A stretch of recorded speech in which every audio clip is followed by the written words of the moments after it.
તો મિત્રો આજે દાદી એક મસ્ત વાર્તા કહેવાના છે, તો ધ્યાનથી સાંભળજો અને વાર્તાની મજા લેજો અને પ્લીઝ પૂરી વાર્તા સાંભળજો ધ્યાનથી. કેમાં એક શકુભાઈ હતો. એ શકુભાઈ નાનો હતો ને અને ભગવાનનું ભજન કરતો હતો. ભગવાન હાજરા હાજર હતા એમને. પછી શકુભાઈને તો મોટો થયો એટલે પહેણાયો એટલે સાહુ નાહરો બે હતો અને એમના ઘરવાળો. એટલે ઘરવાળો હતો તે કે મારી મા બાપની સેવા કરો અને હું દેશાવર જાઉં કે એના ઘરવાળો તો દેશાવર જો.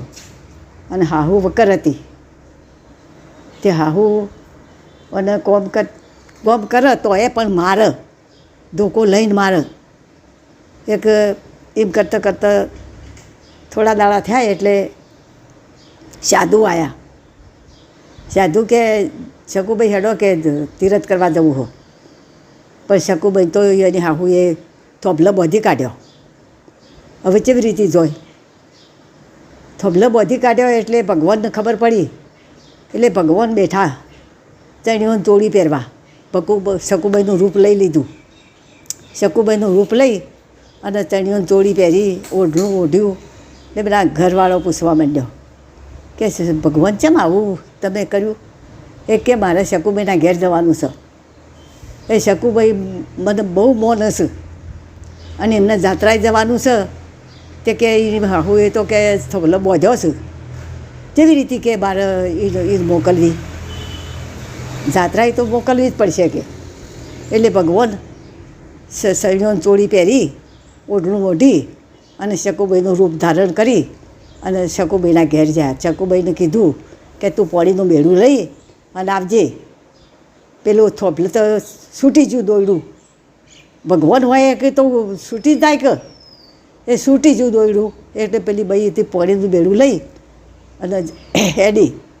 પેલા સાધુ તો બધા બહાર ઊભા રહ્યા એની હંગાત કરવા. પછી ભગવાન આવ્યા કે લાય બેડું બહાર પાસે જાતું જાત્રા કરવા.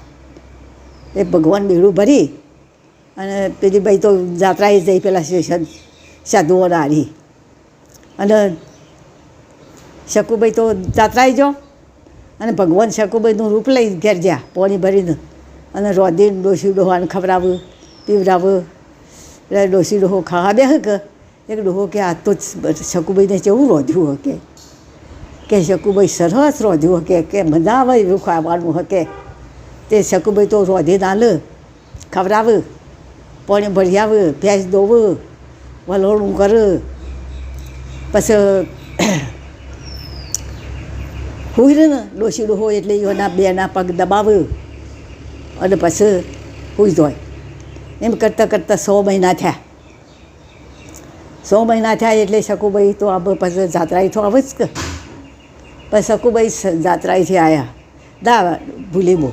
પછી શકુભાઈ પેલા ડોહોટ કે ડોશી કે આ તો શકુભાઈને કેવું રોધ્યું કે જેવું કે હાથ કાઢી ખાઈએ એવું રોધ્યું કે ડોહો કે એ ડોશી કે મારા ધોકે કે એનું હાર સુધારી શકે. પણ એમને ખબર નહીં ત્યાં ભગવાન આવ્યા છે અને આવું કરીને ખવડાવું હબોને વલોણો વલોવું સોણે ભર્યું બધું કર્યું ભગવાન.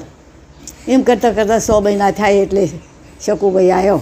એ ભગવાન હતા તે પોણનું બેડું લઈ અને પાછા આગળ જઈને પેલી શકુભાઈના પાસે બેડું વાળી દીધું અને ઘેર જતા રહ્યા. ભગવાન જતા રહ્યા. શકુભાઈ ઘેર જો પેલા સાધુ હંગાતી જ્યાં કે આ તમારા શકુભાઈને આ હુંપ્યો કે આ બે લઈ જતા જાત્રા કરવા કે શું કહેશો કે શકુભાઈ તો અમારા ઘેર કોમ કરતો હતો. એ શકુભાઈ નહોતો કે શકુભાઈ તો 100 મહિને આવે હવે જાત્રા કરીને. કે હા એ તો ભગવાન હતા કે એ ભગવાને તમારું ગોદનું કોમ કર્યું તમને રોધીને ખવડાવ્યું તમારા પગ દબાયા. એ શકુભાઈ નહોતો કે તાણ કોણ હતું કે ભગવાન હતા. હે ભગવાન હતા તાણ અમને શું ખબર કે શકુભાઈ આટલો ભક્તિવાળો છે એ તો અમને ખબર જ નહીં. હે અને અમે શકુભાઈને તો ઘણું દુઃખ દીધું. ભગવાન અમને માફ કરજો બાપ. ભગવાન તમે મને અમને માફ કરજો.